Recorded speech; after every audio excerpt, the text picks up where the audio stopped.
Back chain தான் இப்போ நம்ம பார்க்க போகிறோம். பேக் செயின் ஸ்டிச்சு போடுறதுக்கு என்னென்ன பொருள் தேவைன்னா, மார்க் பண்ணுறதுக்காக லைன் போடுறதுக்காக வந்து பென்சில் எடுத்திருக்கேன், ஒயிட் பென்சில். ஊசி வந்து 14ஆம் நம்பர் துளிப்பூசி எடுத்திருக்கேன். ஜரிலையும் ப்ராக்டிஸ் பண்ண போகிறோம், சில்க் த்ரெட்லேயும் ப்ராக்டிஸ் பண்ண போகிறோம். ஸோ ரெண்டுமே எடுத்திருக்கேன். பேக் செயின் வந்து ஃபஸ்ட்டு ஜரியில் போட்டுட்டு சில்க் த்ரெட்டில் போட்டுட்டு பேக் செயின்லேயே வந்து பீட்ஸ் வந்து நம்ம ஆட் பண்ண போகிறோம். அதுக்காக சுகர் பீட்ஸ் எடுத்திருக்கேன். கட் பண்ணுறதுக்கு ட்ரிம்மர். இப்போ கிளாஸ் ஸ்டார்ட் பண்ணலாம். ஜரி எடுத்தாச்சு. ஜரியில் வந்து ஃபஸ்ட்டு நாட் போட்டுக்கலாம். இந்த 2 விரலுக்கு நடுவில் ஃபஸ்ட்டு வச்சுட்டு அதுக்கப்புறம் அப்படியே ப்ரெஸ் பண்ணி எடுத்துகிட்டு வந்துடணும்.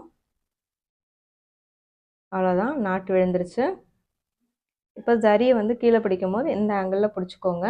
அப்போ தான் ஊசியில் வந்து நம்ம ஜரி மாட்டும் போது இப்படி மாட்டி எடுக்கிறதுக்கு கரெக்டாக இருக்கும். இப்போ வந்து ஜரியை கீழே எடுத்துகிட்டு போயிடுறேன். இப்போ வந்து ஃபஸ்ட்டு ஊசியை வந்து நம்ம கீழே கொடுத்துட்டு ஜரியை வந்து ஊசியில் மாட்டியாச்சு, மேலே எடுத்தாச்சு. எடுத்ததுக்கப்புறம் ஊசியை திருப்பிட்டு நமக்கு ஆப்போசிட் சைடில் மறுபடியும் ஊசியை கொடுக்குறோம். அகைன் மறுபடியும் ஜரியை மாட்டியாச்சு, மேலே எடுக்கும் போது ஊசியை திருப்பிட்டு எடுத்தாச்சு. இப்போ அடுத்த சங்கிலி நீங்கள் போடும்போது கொஞ்சம் தள்ளி சங்கிலி போடுவீங்க. அந்த மாதிரி போடாமல் இன்னும் கொஞ்சம் ஷார்ட்டாக பக்கத்துலேயே வந்து செயின் போட்டுக்கணும். போட்டுட்டு இப்போ அந்த செயினை வந்து பேக் சைடில் கொண்டு வந்துட்டோம். கொண்டு வரும்போது இங்கே லாக் ஆகிருக்கு. நெக்ஸ்ட்டு இங்கே மறுபடியும் ஊசியை கொடுத்து ஜரியை மாட்டிட்டு மேலே எடுக்கிறோம். மேலே எடுக்கும் போது ஊசியை ஒரு திருப்பி எடுத்தாச்சு. இப்போ அதுக்கப்புறம் ஆப்போசிட் சைடில் வந்துட்டு இங்கே ஒரு பெரிய செயின் போடுறோம். இதுதான் வந்து பேக் செயின். நம்ம நார்மலாக செயின் போடும்போது ஒரு செயின் போட்டுட்டு அடுத்த செயின் பெருசாக தான் போடுவோம். இந்த இடத்துல என்ன பண்ணியிருக்கோன்னா, ஒரு செயின் போட்டதுக்கப்புறம் கிட்டையே ஒரு செயின் போட்டுட்டு அதை மறுபடியும் பேக்கில் கொண்டு வந்துட்டு மறுபடியும் ஊசியை உள்ளே கொடுத்து எடுத்து பெரிய செயினாக போட்டிருக்கோம். இதுதான் மறுபடியும் நான் இங்கே போடும்போது பாருங்கள். இப்போ ஒரு செயின் போட்டாச்சு. இது பக்கத்துலேயே இன்னொரு குட்டி செயின் போடுறோம். போட்டுட்டு இதுக்கு முன்னாடி இருக்கிற செயினில் நடுவில் அகைன் மறுபடியும் ஊசியை கொடுத்து மேலே எடுத்தாச்சு. இப்போ பெரிய செயினாக போட்டோம். பெரிய செயின் இருக்கு இல்லையா, பெரிய செயினில் ஊசியை கீழே கொடுத்துட்டோம். இப்போ ஊசி கீழே இருக்குது. இப்போ இந்த ஜரியை வந்து இந்த ஊசியில் மாட்டியாச்சு.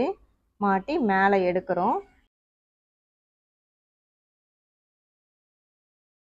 எடுத்துட்டு பக்கத்துலேயே வந்து கிட்டையே மறுபடியும் ஊசியை கொடுத்து ஜரியை மாட்டி எடுத்தாச்சு. எடுத்து பேக் சைடில் ஆல்ரெடி போட்டிருக்க ப்ரீவியஸ் செயினில் நடுவில் ஊசியை கொடுத்து மறுபடியும் ஜரியை மாட்டி மேலே எடுத்துட்டு இப்போ லாங்காக ஒரு செயின் கொடுக்கணும். அவ்வளோதான். இப்போ பெரிய செயினுக்கு அடுத்தது ஒரு குட்டி செயின் பக்கத்துலேயே சின்னதாக போட்டாச்சு. ஆல்ரெடி போட்டிருக்க செயினில் நடுவில் குத்தி எடுத்தாச்சு. இப்போ பெருசாக ஒரு செயின். அவ்வளோதான். இதே மாதிரி அப்படியே கண்டினியூஸாக போடணும். இதுதான் வந்து பேக் செயின் ஸ்டிச்சு. இந்த ஸ்டிச்சில் பார்த்தீங்கன்னா ஒரு குட்டி குட்டியாக முடிச்சு மாதிரி இருக்கும். ஒரு செயினுக்கும் ஒரு குட்டி முடிச்சு மாதிரி ஒரு பீட்ஸ் வச்ச மாதிரி பார்க்குறதுக்கு அழகாக இருக்கும். அதுதான் இப்போ மறுபடியும் நான் எக்ஸ்பிளைன் பண்ணுறேன். ஒரு செயின் போட்டாச்சு. அடுத்தது இந்த செயினை நம்ம இப்படி பெருசாக கொண்டு போய் போடுவோம்.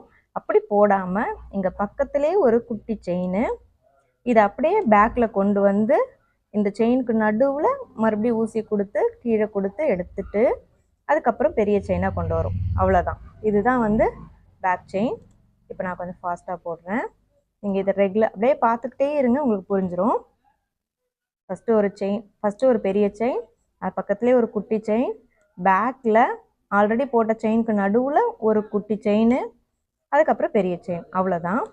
ஒரு பெரிய செயின், அடுத்து ஒரு குட்டி செயின், இதை பேக்கில் கொண்டு வந்து ப்ரீவியஸாக போட்ட செயினுக்கு நடுவில் ஒரு செயின், அடுத்தது பெரிய செயின், அதை கொண்டு வந்துடுறோம். அவ்வளோதான். இதை அப்படியே நம்ம போட்டுக்கிட்டே போக வேண்டியதான். இப்போ நான் ஜரியில் போட்டிருக்க மாதிரியே தான் சில்க்லேயும் போடணும். இப்போ ஃபஸ்ட்டு நான் ஜரியில் போட்டு காட்டுறேன், அடுத்தது சில்கில் போடுறேன். ஜரியில் போட்டிங்கனாலும் சில்க் த்ரெட்டில் போட்டிங்கனாலும் இந்த ஊசியை ஹேண்டில் பண்ணுறதும் அந்த நூலாக இருந்தாலும் ஜரியாக இருந்தாலும் உங்கள் கண்ட்ரோலில் நீங்கள் வச்சுக்கிட்டிங்கன்னா கட் ஆகாமல் வரும். நிறைய பேர் என்கிட்ட சொல்கிறது வந்து, அக்கா நூல் வந்து கட் ஆகிட்டே போகுது, பிரிஞ்சு வருது அப்படிங்கிற மாதிரி சொல்கிறீங்க. பொறுமையாக போடுங்க. ரொம்ப டைட்டாக பிடிச்சி இழுக்காமல் உங்களோட கண்ட்ரோலில் ஈஸியாக விட்டு போட்டிங்கன்னா கண்டிப்பாக வந்துடும். ப்ராக்டிஸ் பண்ணிக்கிட்டே இருங்க, கண்டிப்பாக உங்களுக்கு வந்துடும், ஃபாஸ்ட்டும் வந்துடும். ஃபஸ்ட்டு நம்ம ஸ்டார்ட் பண்ணும்போதே நம்மளுக்கு ஃபாஸ்ட்டாக போடணும் அப்படின்னா அது கஷ்டம். நீங்கள் ப்ராக்டிஸ் பண்ண உங்களுக்கு ஃபாஸ்ட் வரும். என்னாட் வந்து ஆல்ரெடி நான் போட்டு தான் காட்டியிருக்கேன் செப்பரேட் வீடியோவாக. நீங்கள் அதை பார்த்து ப்ராக்டிஸ் பண்ணுங்கள். என்னாட்டு போட போட ப்ராக்டிஸ் பண்ணிட்டீங்கன்னா ஈஸியாக வந்துடும். இப்போ சில்க் த்ரெட்டில் பார்க்க போகிறோம். இதே பேக் செயின் வந்து சில்க் த்ரெட்டில் போட போகிறோம். இதுக்கும் வந்து 14ஆம் நம்பர் ஊசி தான் எடுத்திருக்கேன். இங்கே வந்து முடிச்சு போட்டுக்கலாம். 2ஆக எடுத்து முடிச்சு போட்டுக்கணும். எப்பயுமே சில்க் த்ரெட் மட்டும் 2 நூலாக எடுத்து தான் போடணும். ஜரி மட்டும்தான் 1 நூலாக போடணும். முடிச்சு போட்டாச்சு. இப்போ கீழ்ப்பக்கம் இந்த ஆங்கிளில் பிடிச்சிக்கலாம். ஃபஸ்ட்டு ஊசி வந்து மேலேருந்து கீழே கொடுத்தாச்சு, த்ரெட்டு மாட்டி எடுத்தாச்சு. நமக்கு ஆப்போசிட் சைடில் ஊசியை திருப்பிட்டு மறுபடியும் மேலேருந்து கீழே கொடுத்து நூலை மாட்டி எடுத்தாச்சு. இங்கே பக்கத்துலேயே வந்து சின்னதாக ஒரு லாக் செயின் போடணும். ரொம்ப டிஸ்டன்ஸ் போகாமல் பக்கத்துலேயே போட்டுட்டு நூலை மேலே எடுத்துட்டு அப்படியே பேக் சைடில் ஆல்ரெடி போட்டிருக்க செயினுக்கு நடுவில் இன்னொரு குட்டி செயின் போடணும். இதை எடுத்துட்டு இதை அப்படியே லாங்கில் கொண்டு போயிடணும். அவ்வளோதான், இதுதான் பேக் செயின். ஒரு செயின் போட்டிருக்கோம். அடுத்த செயின் லாங்கில் போகக்கூடாது, பக்கத்துலேயே வந்து குத்தி எடுத்துட்டு திருப்பி பேக் சைடில் மறுபடியும் குத்தி எடுத்துட்டு லாங்கில் மறுபடியும் கொண்டு வரணும். இதுதான் பேக் செயின். கீழ்ப்பக்கம் எப்படி நான் நூல் கொடுக்குறேன் அப்படின்னு சொல்லிட்டு ஆல்ரெடி ஜரியிலே காட்டினேன். சேம் அதே மாதிரி தான்.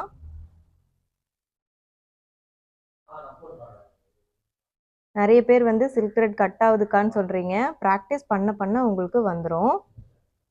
நீங்கள் ஜரியில் நல்லா ப்ராக்டிஸ் பண்ணிவிட்டு அடுத்தது சில்க் த்ரெட்டில் நல்லா ப்ராக்டிஸ் பண்ணுங்கள்.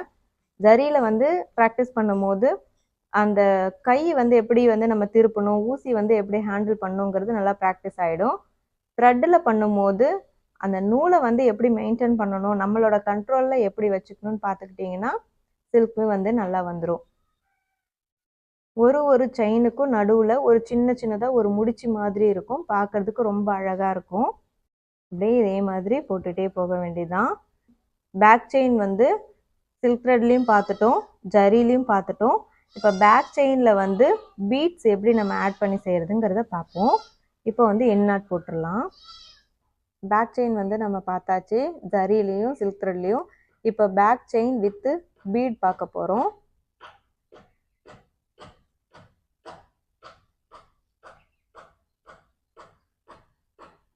இப்போ பேக் செயின் வித் பீட் வந்து நீங்கள் எந்த கலரில் வேணால் கொடுக்கலாம். நான் இப்போ ப்ளூ கலர் எடுத்திருக்கேன். ஃபஸ்ட்டு உங்களுக்கு காட்டும் போது சுகர் பீட்ஸ் நார்மலாக காட்டினேன். அது இருந்துச்சுன்னா நீங்கள் அதிலே ப்ராக்டிஸ் பண்ணுங்கள்.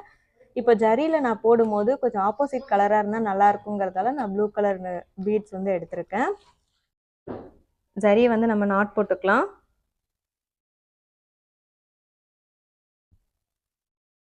இந்த ஆங்கிளில் கீழே பிடிச்சிக்கோங்க.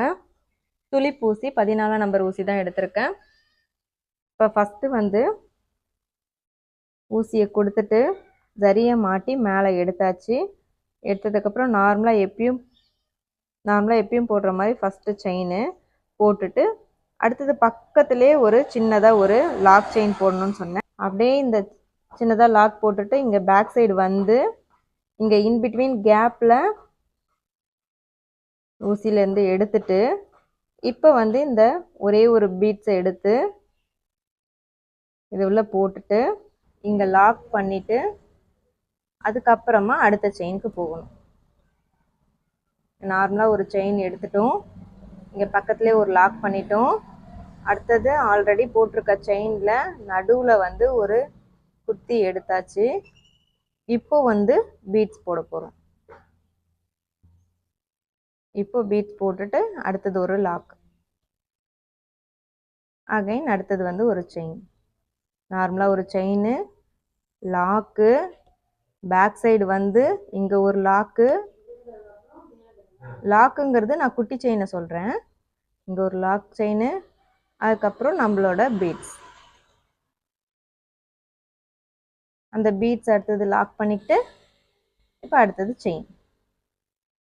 இது வந்து அழகாக இருக்கும். ஸ்லீவுக்குலாம் நீங்கள் இதை போட்டிங்கன்னா ரொம்ப அழகாக இருக்கும். இதை ட்ரை பண்ணி பாருங்கள், நல்லா ப்ராக்டிஸ் பண்ணி பாருங்கள். இப்போ குட்டி செயின் லாக்கு, பேக் சைடில் ஒரு குட்டி லாக்கு.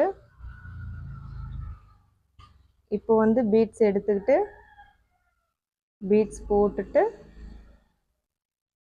அடுத்து நார்மலாக செயின். வெளியில் ஒரு லாக்கு, அடுத்தது பேக்கில் ஒரு செயின், அடுத்தது ஒரு பீட்ஸு, அந்த பீட்ஸ் அடுத்தது லாக் பண்ணிடுறோம், அடுத்தது செயின். இப்படியே போக வேண்டியதுதான். சிலருக்கு வந்து டவுட் வரலாம், 14ஆம் நம்பர் ஊசிலே வந்து பீட்ஸுக்கு போடுறாங்களே, 24ஆம் நம்பர் ஊசி தானே பீட்ஸுக்கு சொன்னாங்க அப்படின்னு சொல்லிட்டு. நிறைய பீட்ஸ் வந்து நம்ம போடுறதா இருந்தால் 24ஆம் நம்பர் ஊசி எடுத்துக்கலாம். இது வந்து ஒரு பீட்ஸாக தான் நம்ம கோர்த்து போடுறோம், அதனால் 14ஆம் நம்பர் ஊசியை எடுத்துக்கலாம். அவ்வளோதான், முடிஞ்சிருச்சு. இப்போ நம்ம எண்ட் நாட் போட்டுருவோம். இதே மாதிரி சில்க் த்ரெட்லேயும் போட்டு ப்ராக்டிஸ் பண்ணுங்கள். எவ்வளோ சூப்பராக இருக்குது பாருங்கள், பார்க்கும் போதே ரொம்ப அழகாக இருக்கும். இது பேக் செயின் வந்து எப்பயுமே பார்க்கும்போது அழகாக இருக்கும். இதுலேயும் பாருங்கள் குட்டி குட்டியாக பீட்ஸ் வச்ச மாதிரி இருக்குது. இது பீட்ஸ் வச்சே நம்ம போட்டிருக்கோம். எப்படி இருக்குது பாருங்கள்.